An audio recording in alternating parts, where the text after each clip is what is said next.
Баршаларыңызға қайырлы күн достар. Сіздермен Жібек, менің каналыма қош келдіңіздер. Бүгін мен сіздерге өте ерекше, дәмді, үй жағдайда дайындалатын капустадан жасалатын голубцаның рецептін ұсынатын боламын. Әсіресе қыстың күні кешкі асқа өте керемет кетеді. Бізге тартылған ет, пияз, одан кейін күріш қажет болады. Күрішті ең алдымен жарты сағат алдын тұзды суға салып қоясыздар. Жылы тұзды суға, ол кезде жартылай піседі. Одан кейін дәміне қарай өздеріңіз қалаған тұздарыңызды, бұрыштарды қосасыз, немесе дәмдеуіштерді қосасыздар өздеріңізге ұнаған. Осының барлығын қосып боламыз. Енді қолмен жақсылап тұрып араластырамыз. Мен бағанағы біздің қосылған пиязымызды 4 бұрышты етіп тураймыз. Және де бағанағы күрішті мен айтқандай жарты сағат алдын ала жылы тұзды суға салып қоясыздар, батырып күрішті. Сол кезде ол өзі жартылай піседі. Осылай жақсылап тұрып араластырып аламыз.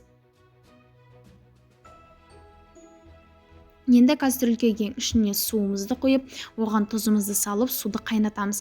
Қайнап тұрған суға капустамызды саламыз.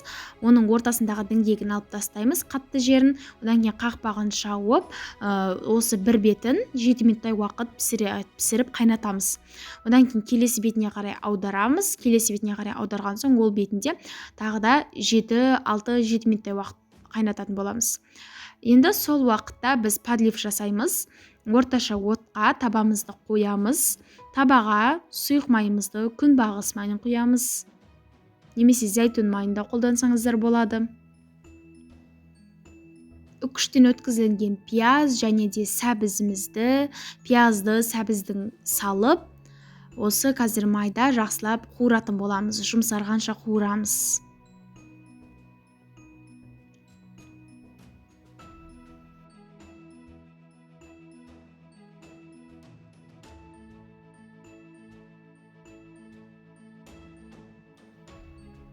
Енді қазір мына жерде болгар бұрышы, осыны видеода көрсетілгендей қылып кесеміз. Менде кішірек болғандықтан мен 2 болгар бұрышын қолданамын. Сіздерде үлкен болса біреу, енді үлкен кішірегіне қарай салатын боласыздар. Дәміне қарай болгар бұрышын саламыз. Одан кейін тағы да араластырып, осы подливті қазір болгар бұрышы жұмсарғанша қуырамыз. Шамамен 3-4 минуттай қуырамыз. Одан кейін бұған бір ас қасық томат пастасын қосып, тағы да араластырып жібереміз. Шамамен тағы да бір 2 минуттай қуырамыз, сонымен біздің подливіміз дайын. Енді бағанағы капустамызды шығарамыз кастрюлькеден. Осындай болады. Одан кейін оның осындай әрбір жапырағын қолмен ыстықтай болып тұрған кезде ажыратып аламыз. Егер де ортаңғы жағы қаттырақ болып қалса, қайтадан кастрюлькенің ішіне салып, қайтадан дәл солай ана жағын 7 минут, ана жағын тағы да 7 минут қылып пісіріп алыңыздар. Өйткені ортаңғы жағына жетпей қалып, ол жері қатты болып қалуы мүмкін. Солай жасайсыздар.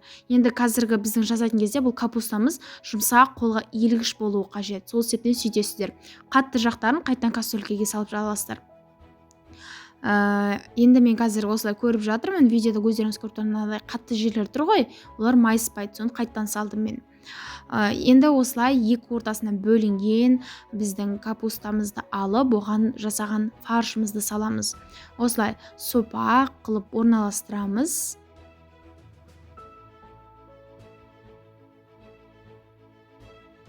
Енді оны осылай орап шығамыз. Енді ары қарай айналдыратын боламыз.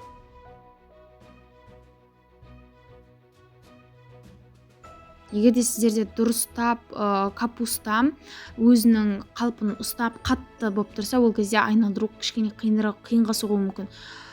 Енді бағанағы жасаған подливімізді біздің противенімізға, табамызға саламыз.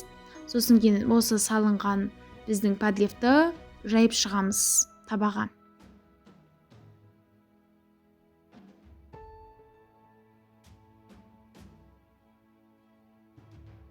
Енді жасаған біздің голубцаларымызды орналастырамыз.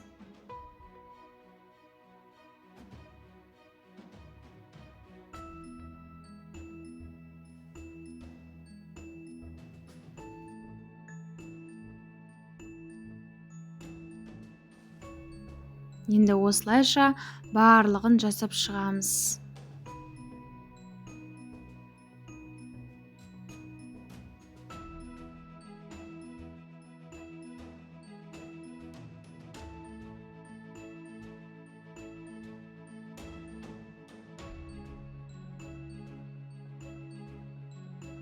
Енді соусын дайындаймыз.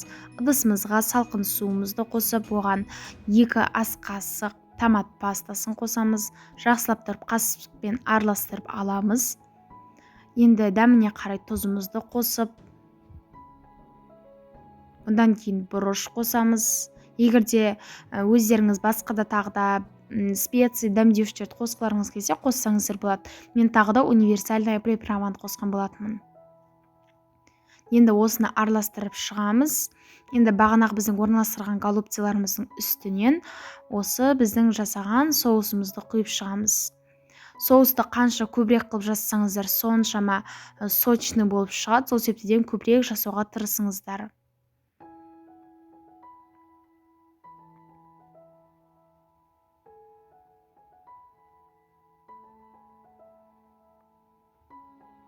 Енді оның бетін фольгамен жабамыз. Осылай фольгамен бетін толығымен жабамыз.